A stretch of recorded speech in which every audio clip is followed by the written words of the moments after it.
Hey guys, this is Kermit Lee with another 2D animation tutorial in After Effects. We're going to be taking a look at another pretty simple 2D animation here. We're going to be working on a cell split. This is another animation that the client is wanting me to do for another logo animation. So let's take a look at how we did this. Very first thing I did is I was provided this asset ahead of time. And they also provided me with, let's see, this guy right here.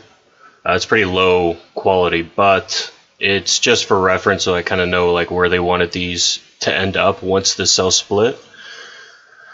So I'm going to go ahead and take that, and where did I put it? Right there. Okay.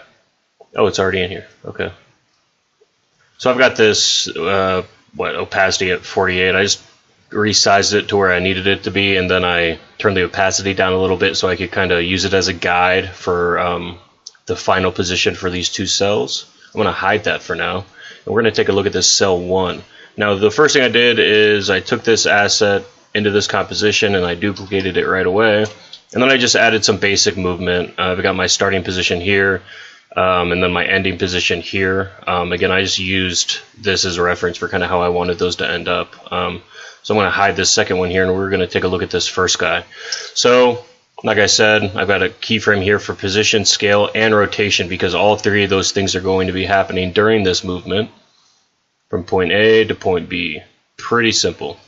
And I went ahead and put an easy ease on these frames because I wanted this to be a slow in and slow out. But in addition to that, I went ahead and, if you'll notice the movement of this, it's got a very dramatic movement in the very beginning, and then it slows into this final position. So the way I did that was, and as you can see, I only have two keyframes here.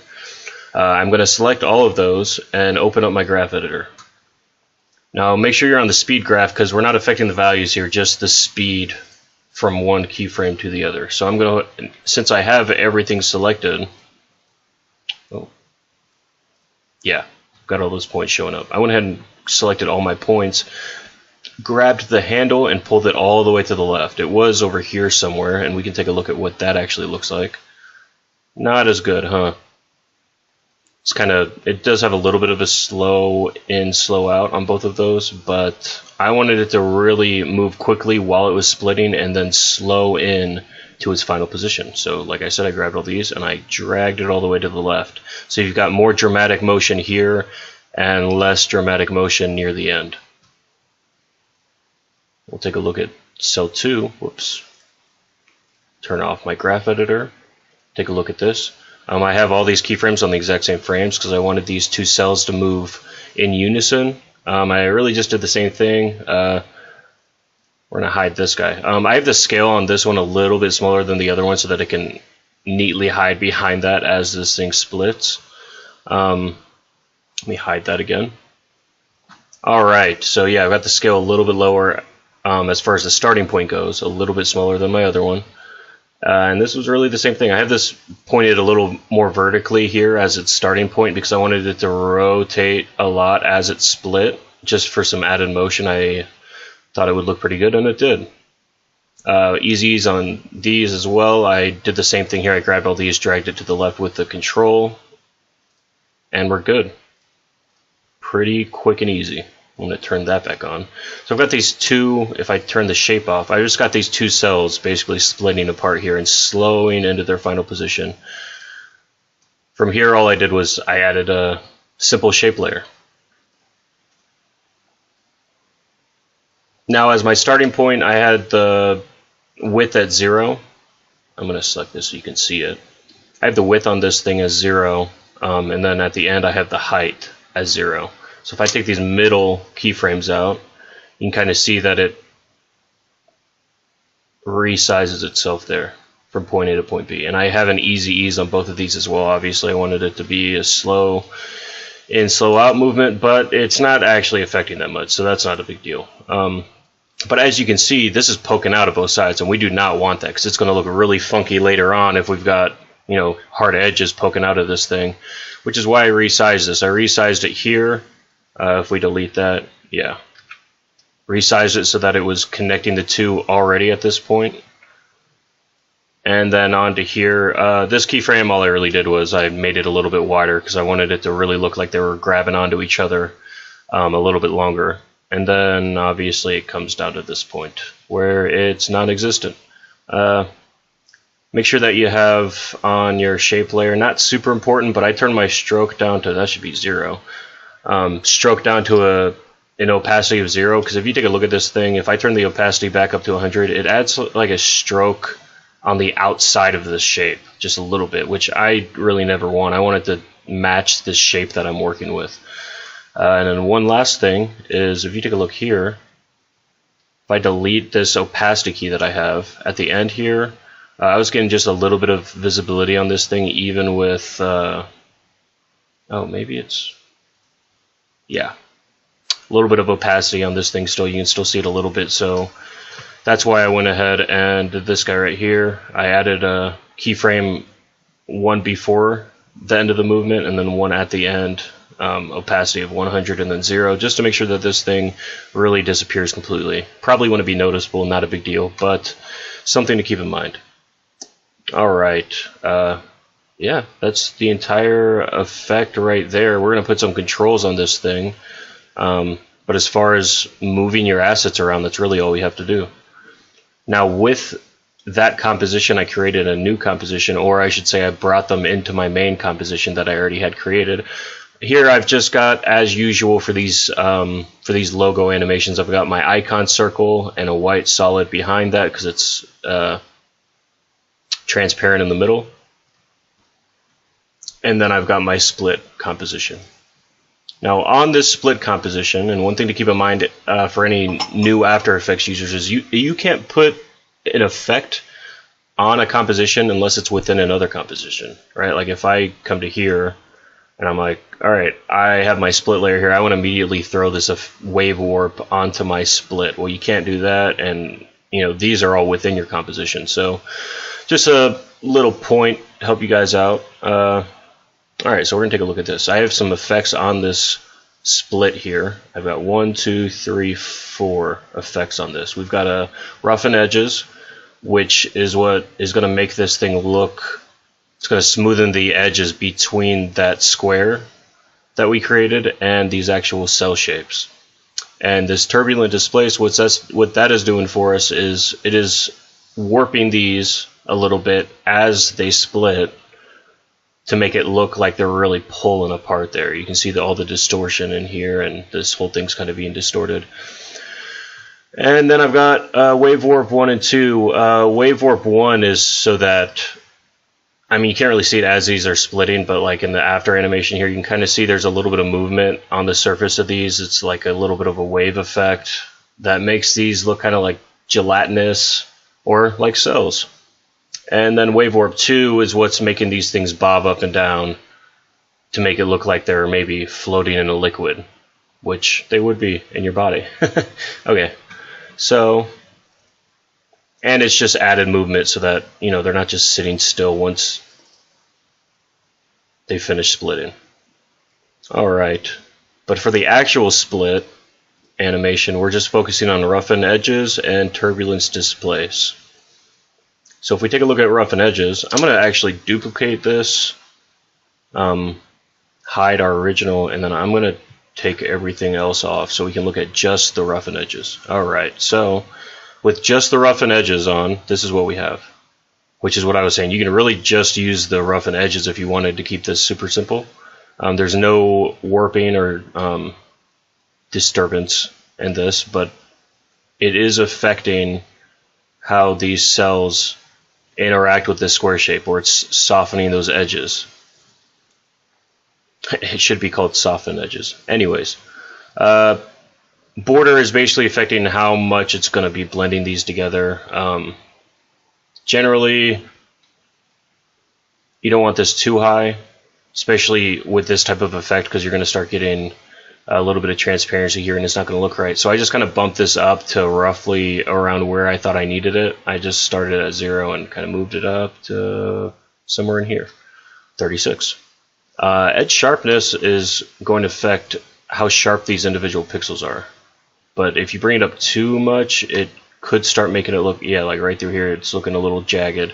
So you might need to bring your edge sharpness up a little bit when you bring your border up, just to make sure that these edges are still nice and sharp, but it's not going to affect it that much. Fractal influence, we'll talk about that real quick. Now, fractal influence is this effect. It kind of has like a fractal noise alpha layer hidden back behind this somewhere, and when you turn this up, it's referencing that, and it's really going to mess with the edges of this thing, how much the edges of this asset are being affected by that alpha fractal noise. So I turn this fractal noise up, and then I turn the border way up. You can get some really cool effects with this control. But that is not our goal here.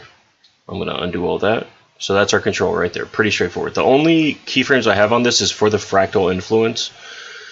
I have these keyframes matching up with everything else so that this effect ends with all the other movements. And each of these keyframes are set to 0 on fractal noise. And on the inside, I've got 0.15, which just adds a little bit of roughness to the edges as they're splitting. You could really turn this up if you wanted, and it would make it look like the cells are kind of freaking out a little bit as they split, and then they go back to normal, which I kind of like how that looks. Kind of like it. But I'm going to leave that back to how it was. There we go. So that's it for the roughen edges. I'm going to delete that. Alright. Now we're taking a look at turbulence displace. Now turbulence displace is what I said was warping this, which I think adds to the whole, making it look like they're pulling on one another as they split, especially this second one.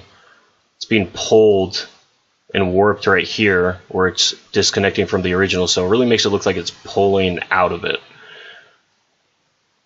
Let's take a look at the keyframes I have on this and the settings. So for this turbulence displace, the only things that I affected at all, I left the size at 100, complexity at 1. I messed with the amount. That's it. Oh, and the evolution, or the rotation of this thing, meaning if I turn this, you get some slightly different effects here, so you can always mess with that to get a different effect. But all I did was I keyframed this at both ends. The end frame I have a little bit past all the others because I wanted it to kind of look like it was still getting back to its original shape as far as the cells go, even after they stopped splitting completely. So I've got a keyframe here, keyframe at the beginning. Those are both set to 0. And this keyframe here, I set this keyframe here because it's right when these things are really starting to split.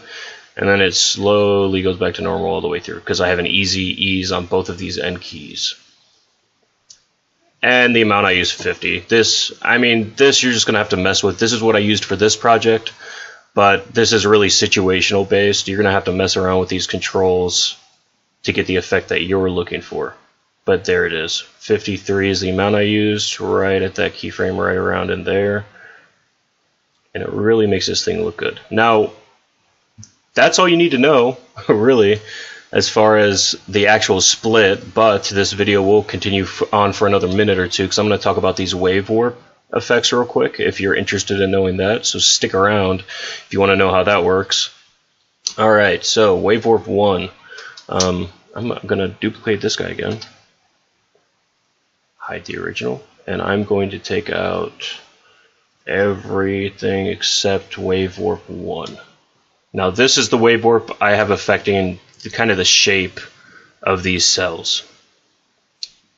See how I deleted the second one and now at the end here they're not really bobbing up and down at all? It's because I took that second wave warp off. This first wave warp is just affecting the surface of these guys, and now that I have just this control alone, I'm realizing the effect isn't that noticeable. But it does give this thing some nice added movement. If I wanted both of these guys to just be bobbing up and down, that would be nice using the other wave warp. But this just adds some movement to both of these so they're not stagnant. You don't have two still images bobbing up and down. So that's nice. Nice little movement there. And all this wave warp is doing is, imagine that well, this whole composition, which includes both of these cells, is within water or like a wave, right? And each of these controls are going to affect the height of those waves and how far between each wave there is, the distance between waves, which that would be wave width, obviously, and wave height is the height of those waves. And then wave speed, obviously that's going to, if you had waves going across like this, it's going to affect how fast across the screen those waves are moving. So I can show you what I mean by this. Now I've got the wave width fairly narrow for what I'm working with here.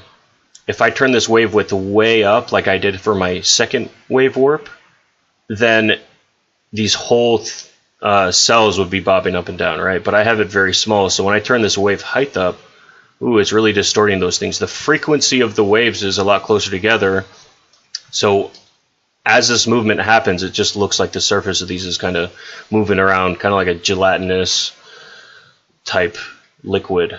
Alright, so kind of like jello. So that's what that looks like alone with that effect. Now when I have both of them on, take a look at this guy. Now I've got this other wave warp on here as well, the wave warp 2. Now as you can tell, I have a width of 90 on this one and 800 on this one. 800 on this one because the wider the wave width is, if you can get the wave width to basically be wider than your entire image, then anything within your image that's being affected is just going to look like it's moving with the wave, right? It's not going to distort the actual assets as much. You're not going to get waviness on these or on the edges of these, but it is going to make everything move kind of like a wave. So I've got that affecting these, and you can change the direction of those with the direction control, of course. Like if I point this down, it's going to be moving these left and right now. That's really all there is to it. Let's see, is there anything else that I can cover with this? Let's see, wave height. Yeah, I mean, if I turn the wave height up on these, it's going to really start warping these kind of crazily. But you can tell how much wider the wave width is here. And I have the wave speed the same on these, but you know, you can always mess around with those if you're trying to get an effect like this. And I use this effect in almost all of the videos that I do where I'm doing 2D animation on cells or other things like it. Especially if you just have a still image, you really want some kind of movement so that it's more interesting. And oh, one more thing I just thought of is this wave warp 2. If you just have this wave warp 2, let's see.